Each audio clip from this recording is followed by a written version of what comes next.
오늘은 본문의 말씀을 가지고 은혜 체험의 흔적을 남깁시다 라는 제목으로 함께 말씀을 나누어 보도록 하겠습니다. 제가 요즘 읽고 있는 책이 있는데요. 지난주에 인용하였던 올인이란 책입니다. 책 내용 중에 5월 한 달 우리 교회의 다짐과 연관성이 있는 내용이 있어서 함께 나누려고 하는데요. 책을 보니까 이런 말이 있더라고요.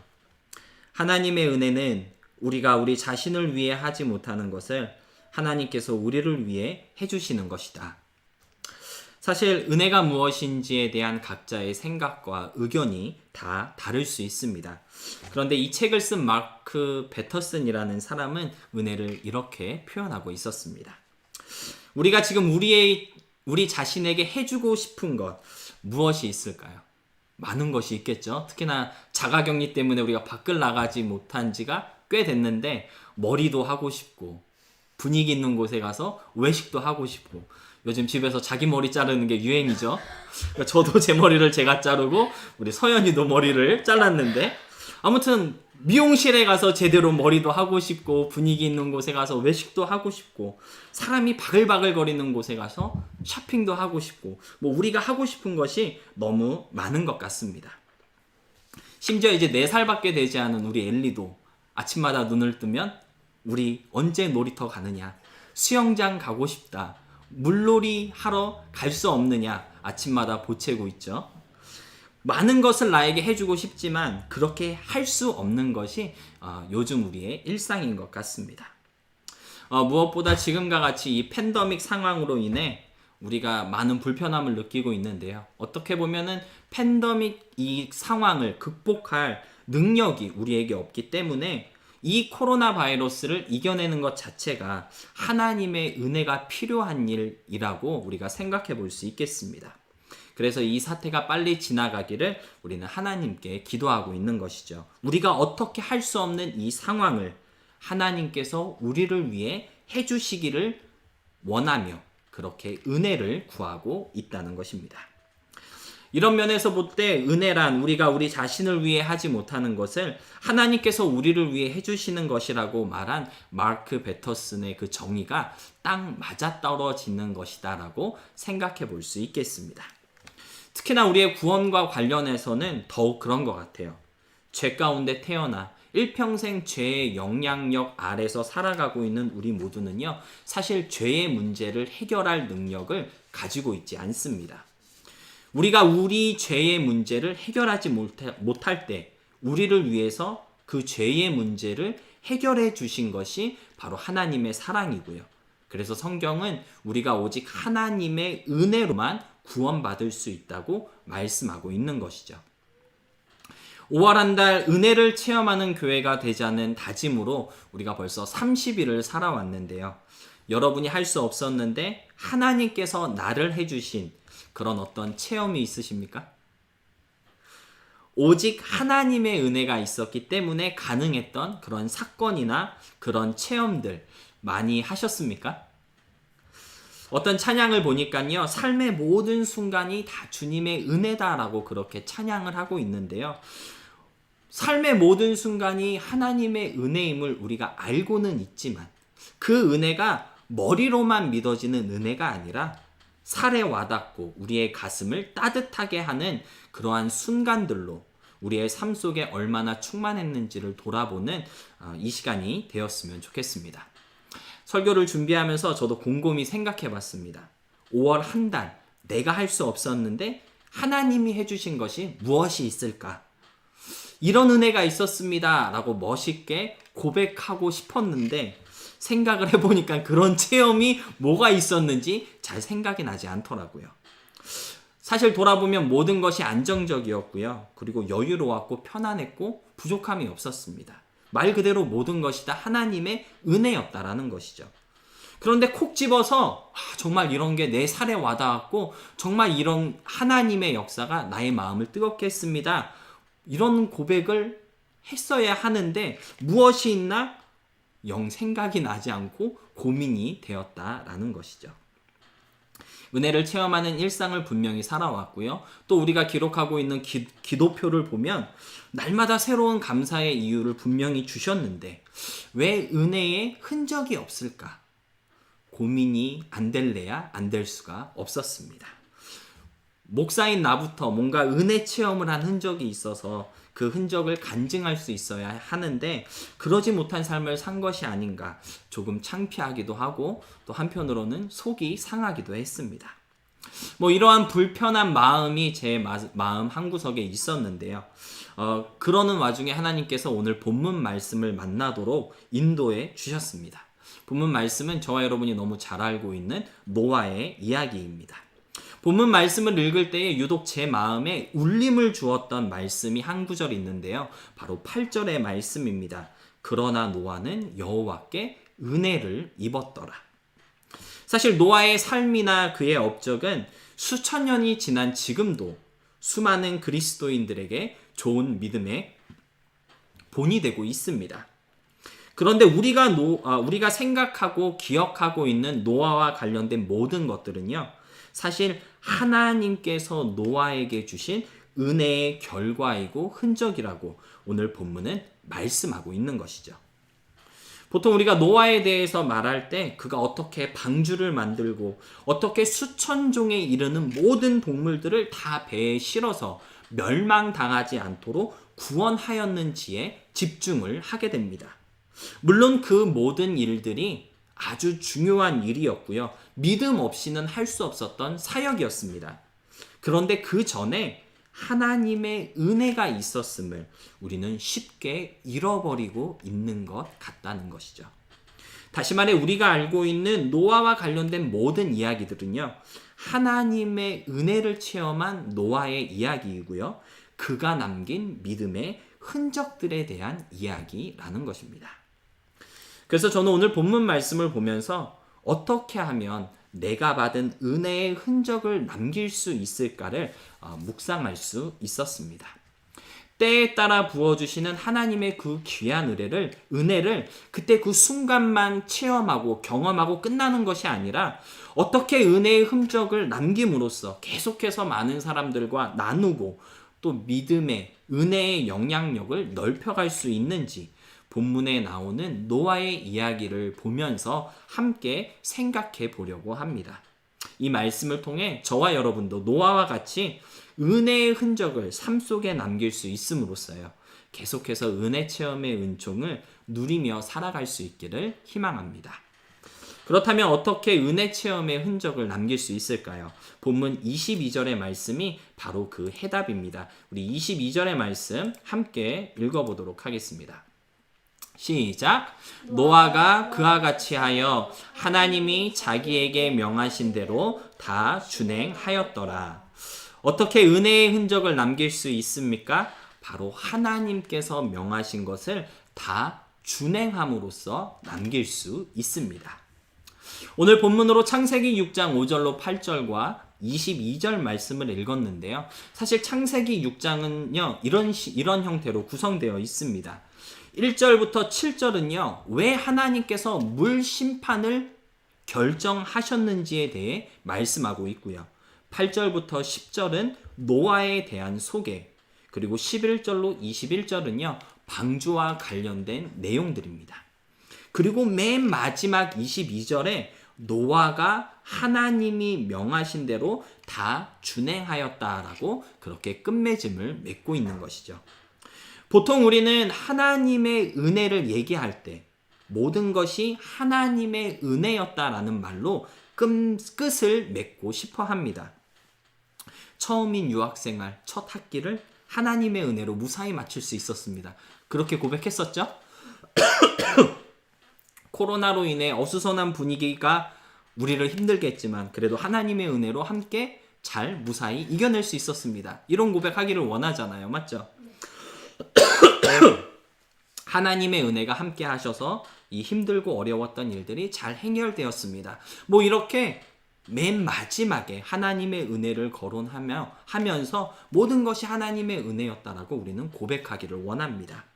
우리가 나누는 모든 은혜 체험의 간증들 속에 하나님의 은혜는 늘 드라마틱한 엔딩으로 등장하고 있다는 것이죠. 그런데 오늘 노아의 이야기 속에서 발견되는 하나님의 은혜는요, 드라마틱한 엔딩이 아니라 드라마틱한 엔딩을 만들어가는 원인으로 등장하고 있는 것입니다. 노아가 만든 방주가 혹시 얼마나 큰지 아십니까? 켄터키, 미국의 켄터키주에 가면요, 실사 사이즈로 만들어 놓은 노아의 방주가 있다고 합니다. 어떻게 생겼는지 제가 사진을 준비했는데요. 함께 한번 보도록 하겠습니다. 이렇게 생겼습니다. 되게 크죠? 얼핏 보기에 별 5개짜리 호텔처럼 생긴 이 구조물이 노아의 방주를 실제 사이즈 그대로 재현한 구조물이라고 합니다. 작년에 제가 이제 뉴욕 가서 목사 안수를 받고 나서 저희 지방의 목사님들 다 같이 이 켄터키주에 가서 이 방주를 구경하러 가셨었는데 저는 시간이 못 돼서 못 갔습니다. 다음번에 기회가 되면 우리 다 같이 한번 가보도록 하겠습니다. 근데 이 구조물이 정말 어마어마하게 크대요. 높이가 무려 7층 건물 높이만큼 크고요. 길이가 우리가 그 축구하는 축구장의 1.5배 정도 되는 길이라고 합니다. 이렇게 어마어마한 구조물을 단 4명이서 지었다고 성경은 말씀하고 있습니다. 어떻게 이런 어마어마한 배를 지을 수 있었을까요? 노아와 그의 아들 3명이서. 사람의 힘으로는 할 수 없는 일이죠. 분명 하나님의 은혜가 있었기 때문에 지을 수 있었습니다. 그런데 조금 더 정확하게 표현하자면요, 하나님의 은혜가 이런 어마어마한 방주를 짓게 하신 것이라고 성경은 말씀하고 있는 것입니다. 앞에서도 인용하였지만 은혜는 우리가 할 수 없는 것을 하나님이 나를 위해 해주시는 것입니다. 그래서 보통 하나님의 은혜가 임하면 내가 해야 할 일이 없을 것이라고 우리는 쉽게 생각합니다. 하지만 오늘 본문은 하나님의 은혜가 노아로 하여금 이런 엄청난 일을 하게 하신 것이라고 그렇게 말씀하고 있는 것입니다. 무슨 뜻입니까? 하나님의 은혜는 우리로 하여금 아무것도 안 해도 된다 하지 않으시고요, 오히려 우리를 움직이게 하고 일하게 하신다는 것입니다. 하나님의 은혜가 임할 때 주님은 우리가 해야 할 일을 할 수 있게 하시고요, 더 나아가 우리가 하기로 되어 있는 일을 하도록 인도하십니다. 내가 아무것도 하지 않고 가만히 있어도 모든 것이 착착 자동으로 이루어지는 것이 은혜가 아니라 내가 해야 하는 일, 하기로 되어 있는 일을 하도록 인도하시는 것, 그것이 바로 하나님의 은혜다라는 것이죠. 빌립보서 1장 5절로 6절 말씀을 보니까요, 이렇게 증거하고 있습니다. 우리 함께 읽어보도록 하겠습니다. 시작! 너희가 첫날부터 이제까지 복음을 위한 일에 참여하고 있기 때문이라. 너희 안에 착한 일을 시작하신 이가 그리스도 예수의 날까지 이루실 줄을 우리는 확신하노라. 빌립보 교회는요, 복음을 위한 일에 열심히 참여하고 있었습니다. 무엇이 그들로 하여금 복음을 위한 일에 열심을 내게 하였고 최선을 다해 일하게 했을까요? 사도 바울은요, 착한 일을 시작하신 하나님의 은혜가 그렇게 하신 것이라고 빌립보서 1장에서 알려주고 있는 것입니다.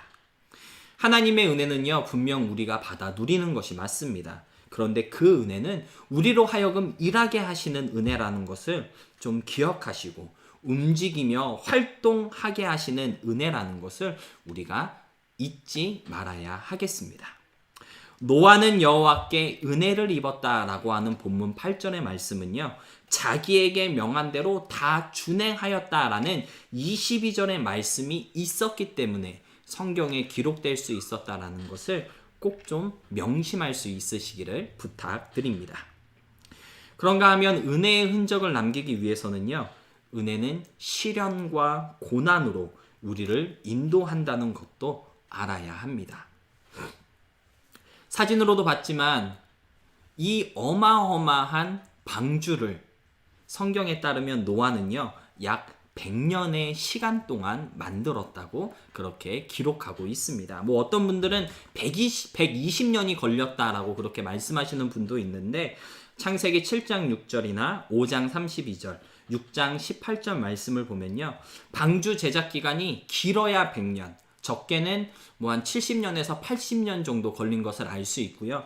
120년까지는 무리다라는 것을 성경의 기록을 이렇게 맞춰 보면은 우리가 알 수 있습니다. 아무튼 지금 시대로 따지면 한 사람의 일생 동안 아무것도 하지 않고 아침부터 저녁까지 매일매일 70년에서 80년, 100년을 지어야 만들 수 있는 이 방주를 노아와 그의 아들들이 그 긴 세월 동안 지었다라는 것이죠. 조금 과장해서 속된 말로 표현하자면 미치지 않고서는 할 수 없는 일임에 분명하다는 것입니다. 수많은 어려움과 고통이 있었을 것이고요. 괴롭고 힘든 것이 한두 가지가 아니었을 거예요. 육체적으로 힘들고 피곤한 거야 말할 게 없겠죠. 매일같이 그렇게 맨날 나무 자르고 다듬고 망치질하고 하는 것이 얼마나 힘든 일인지 모릅니다. 더군다나 정신적으로도 얼마나 많은 고통이 있었을까요? 우리가 직장 생활하고 학교 생활하고 집에서 가족들을 돌볼 때에도 몸도 피곤하고 힘들지만 정신적으로 고통이 아주 대단합니다. 심리적으로 얼마나 많은 스트레스를 받게 되는지 어떤 분은 우울증에 걸리기도 하고요. 공황장애에 시달리는 경우도 있습니다. 노아라고 그런 심리적이고 정신적인 고통이 없었을까요? 주위 사람들, 이웃들이 얼마나 비웃고 조롱하였을까 한번 상상해 보시기 바랍니다. 방주를 짓는 100년 동안 하늘에서 비 한 방울 내리지 않았다고 합니다. 아무 변화도 일어나지 않았음에도 불구하고 묵묵히 방주를 만들고 있는 노아와 그의 아들들을 보면서 사람들은 저것들 미쳤어, 헛짓거리하고 있네, 분명 손가락질 하였을 것입니다. 노아가 경험한 그러한 상황들, 사람들의 조롱과 웃음소리가 하나님이 은혜를 주신 결과라고 생각할 수 있을까요? 하나님이 은혜를 주셨는데 그런 격려를 받아야 되고 비웃음을 받아야 된다는 것 상상할 수 있겠습니까? 우리는요, 하나님의 은혜는 반드시 평안과 기쁨이 있어야 되고 행복을 줄 거라는 그러한 상상을 갖고 있는데, 그런데 오늘 본문 말씀 보니까요, 하나님의 은혜가 임한 후부터 노아의 삶은 고단하고 고통과 스트레스로 범벅이 되기 시작했다라는 것입니다. 제가 읽고 있는 올인이란 책을 보니까요, 이런 표현이 있더라고요. 하나님께 순종하기는 어렵다. 그러나 순종하기 시작하면 그 과정이 더 어려워진다. 반전이 있는 말이죠. 우리는 하나님께 순종하면 그 과정이 좀 쉬워질 것 같은데 실상은 하나님께 순종하면 순종할수록 그 과정이 더 어려워진다라는 것입니다.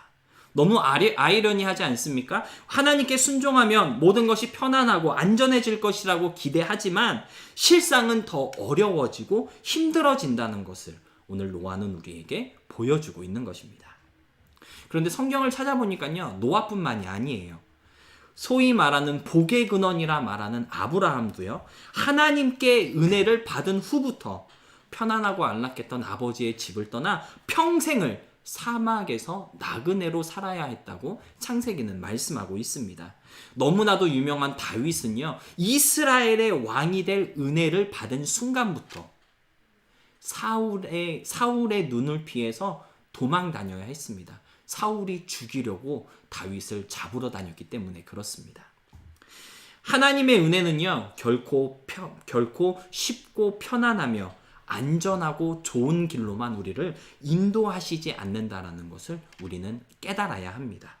어렵고 힘들고 때로는 목숨을 걸어야 할 그러한 상황으로 인도하시는 것이 하나님의 은혜라는 것을 우리가 알아야 은혜의 참맛을 볼 수 있고 은혜의 흔적을 남길 수 있다는 것입니다.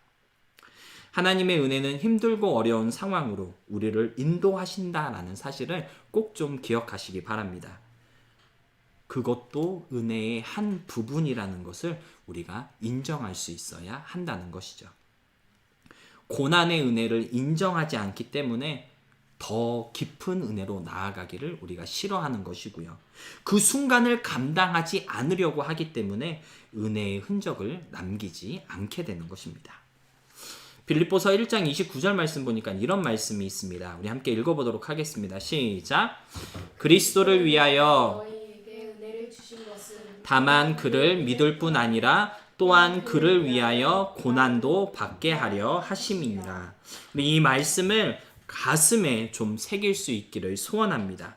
은혜 후에 오는 고난도 은혜라는 것을 꼭 좀 기억하시고 그것을 회피하거나 외면하지 않고 감사함으로 부딪히고 견뎌낼 수 있음으로써 은혜 체험의 흔적을 좀 우리의 삶 가운데 진하게 새겨 놓을 수 있는 저와 여러분이 될 수 있기를 주님의 이름으로 부탁드립니다. 말씀을 정리하겠습니다.